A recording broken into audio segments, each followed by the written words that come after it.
Pokémon Scarlet and Violet have been revealed, and I'm pretty hyped. The games overall look pretty exciting, but I do think there needs to be some work done.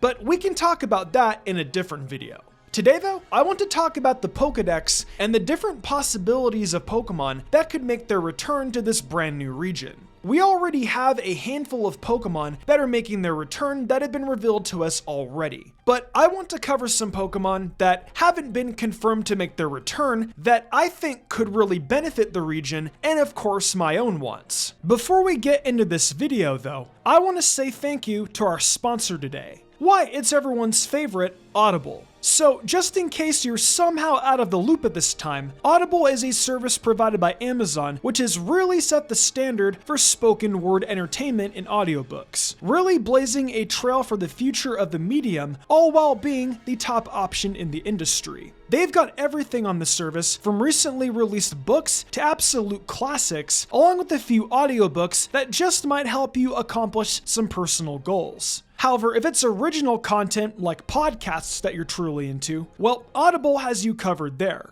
There are thousands upon thousands of titles available to enjoy, so you're definitely bound to find a ton of stuff to indulge in. That catalog also features their tremendous Words Plus Music series, which I'd highly recommend looking into. There's tons of new stuff in there. We're already a quarter of the way into this new year of 2022, and I know I've tried to make this all about self-awareness and making positive changes. Audible has had my back in that, with several self-help audiobooks I've looked into that have left an impression on me. If you want to look into those audiobooks too, and so many others, then go over to audible.com/MysticUmbreon or text Mystic Umbreon to 500-500 and get yourself access to a free trial of Audible. Thanks again to Audible for sponsoring this video. And now, on to the list.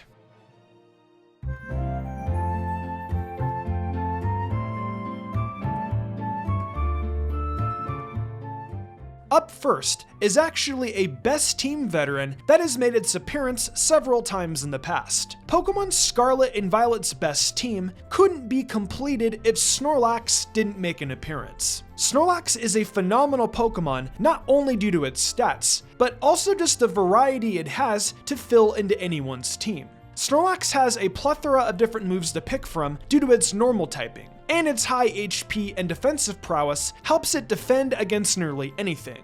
The aspect of it being the ultimate filler Pokemon for an in-game team truly makes it shine among other Pokemon to pick from. You can bet if Snorlax is in Scarlet and Violet that it will definitely make its way onto a best team, or find a way to roll its sleepy self over to a top 10 list or something. Though Snorlax is a big boy, there isn't anywhere where it can't fit in.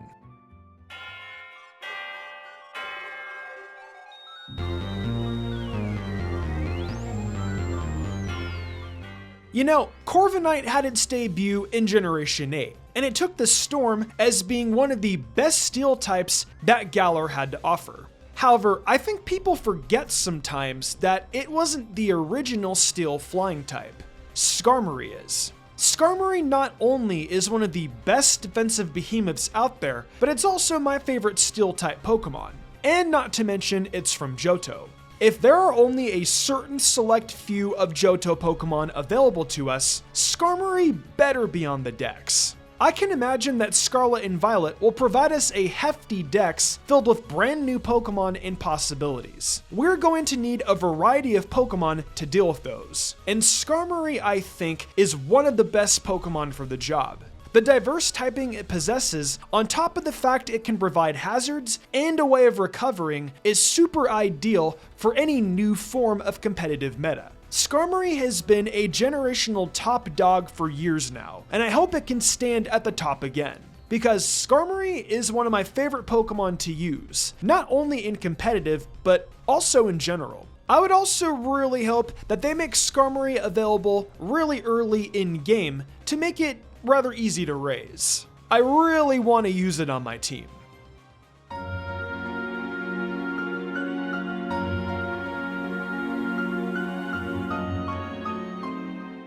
A Pokemon that actually crossed my mind when I was making this list was Klefki.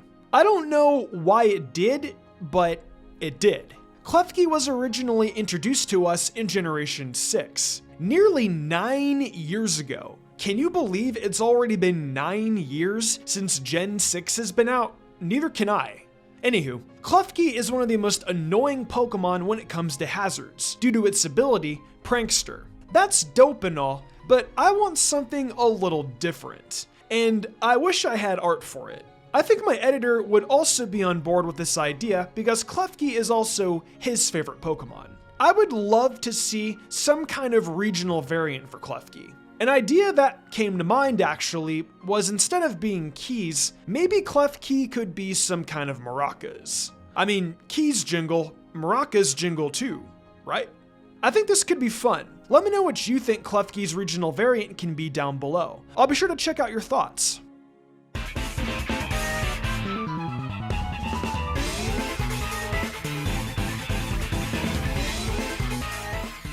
Sword and Shield introduced us with some amazing Galarian forms, and one of those in particular was Galarian Darmanitan. Rather than have me explain why it's good and all that jazz, I'd rather talk about its Univin counterpart. Univin Darmanitan I haven't really seen in a hot minute, and I think it'd be really dope if we could get it back for Scarlet and Violet. Darmanitan is a very fast physical attacking fire Pokemon. And with the Choice Scarf, Band, Life Orb, etc., this thing can shred through a lot of teams. Darmanitan hasn't really had a lot of excitement these past few years, and I think it's time for it to make its way back. This is going to be a rather short entry, because it's simply a Pokemon we really haven't seen in a while. I also wouldn't mind using one of these on my in-game team if it's possible to use early enough.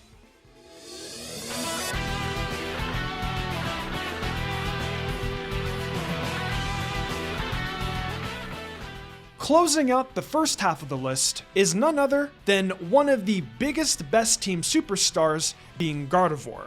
I'm sure by now you guys are sick and tired of me talking about Gardevoir, not only because it's one of my favorite Pokemon of all time, but also because it's been in a lot of my previous videos. If you guys have seen my videos for Legends Arceus and a few of my BDSP ones, you know Gardevoir has a pretty common occurrence among those. And I mean, how could it not? Gardevoir's coverage is huge, even consisting of Thunderbolt. And the typing of Psychic and Fairy is so dominant across any Pokemon game.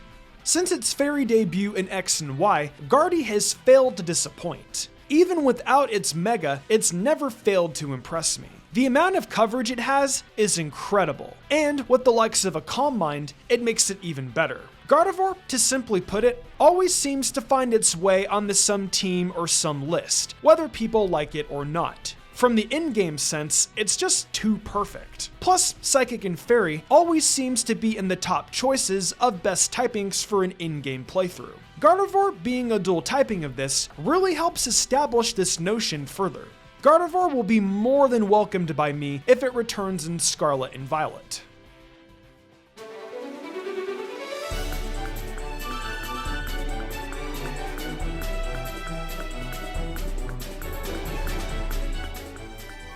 Starting the first half of the top 5, here's another Pokemon that the Mystic Umbreon channel hasn't stopped talking about, Roseraid. Legends Arceus, unfortunately, kind of stripped Roseraid a tad of its move pool, but nonetheless, it was still a force to be reckoned with. With a new generation and traditional Pokemon game on the rise, Roseraid will more than likely have its move pool increased. That means Extrasensory will more than likely make its return. I can sit here and talk about its offensive prowess all day though. What really makes me want Roseraid to come back is because it's simply a rose. I would like to see a flamenco dancer trainer dancing with Roseraid. In fact, like how in certain regions, contests and such exist. In Scarlet and Violet, I want this reciprocated, except with dancing. Dancing with Roseraid seems perfect. You can't imagine Roseraid doing some sort of flamenco dancing. It's too perfect of an opportunity to pass up.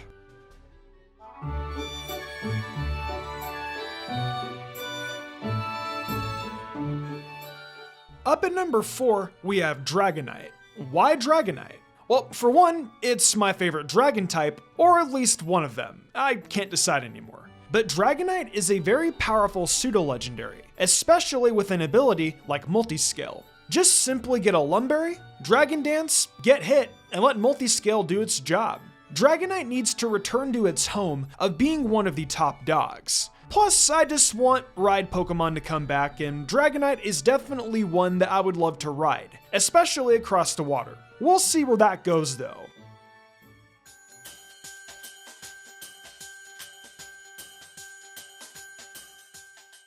I can finally say something positive about Garchomp after constantly calling out its nerf in Legends Arceus. Like I always tell you guys, Garchomp is incredible. It's just unfortunate what recently happened with it. Garchomp has very incredible stats, and can be used for a multitude of roles. Need bulk? Run Rough Skin Rocky Helmet. Need offense? That's great. 102 speed and 130 attack will do just that. Just please, Pokemon, no more Garchomp nerfs. This time, if Chomp does come back, don't take away its best groundbreaking attack. Seriously, I can't get over the fact they took away Earthquake for Legends Arceus. Like, who in the right mind would do that? If Garchomp comes back, I expect Earthquake to come back. Then, Garchomp can get its retribution for getting screwed over in the last half of Gen 8. Also, let's be real, every single one of you out there wants Garchomp to come back. If you don't, then you're just a big, fat, poo-poo diaper baby.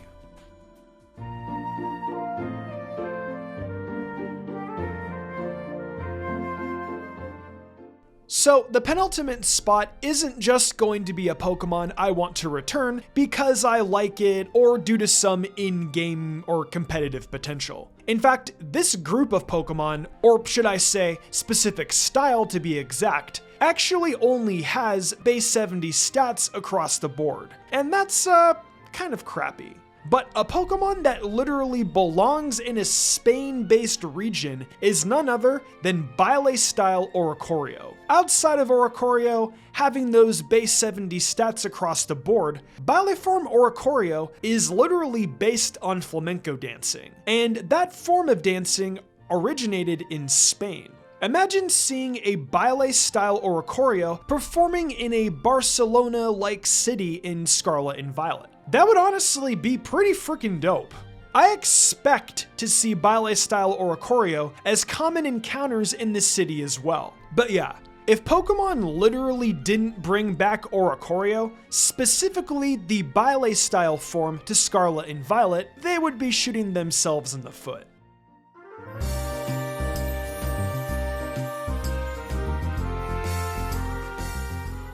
So what could possibly top the dancing style Pokemon that belongs in its home region? Well, isn't that obvious? What's the mascot of this channel? Obviously, I'm talking about the evolutions. No Pokemon game is complete without any of these 8 Pokemon.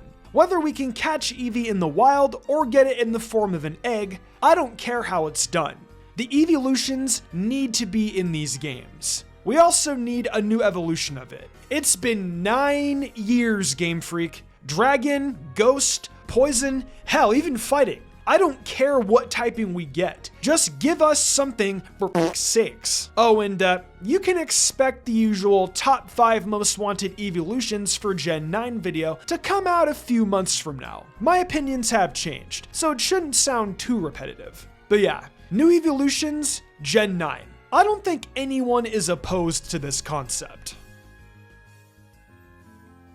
Well, those are the top 10 Pokemon I want to return to Pokemon Scarlet and Violet. There's still a pretty good amount of time before these games come out, so who knows what kind of Pokemon we will get revealed to us in the meantime. For now though, all we can do is wait. I really want some kind of new evolution this time around, Game Freak. I'm begging you, please give me something. What about you guys though? What kind of Pokemon do you want to see return for Scarlet and Violet? Let me know your thoughts in the comments below, and also be sure to give me your opinions on what you guys thought of my list. Welcome back to the outro, folks, your favorite part of the video. Thank you for enjoying another Mystic Umbreon video. We made it through the end of the 8th generation, and now we begin the long trek into late 2022 where Pokemon Scarlet and Violet await us. It's a whole new world we'll live in, but we still gotta catch them all. However, there's still a ton of videos to do and experiences to have until then. If you're interested in more Mystic content, check out my TikTok and the Mystic Umbreon Shorts YouTube channel. If we get the 10k followers on TikTok, I'll be doing a viewer's choice video. If you like Genshin Impact, check out my Genshin channel Teibachinary. So if you all enjoyed, be sure to leave a like and subscribe for more. See you next time.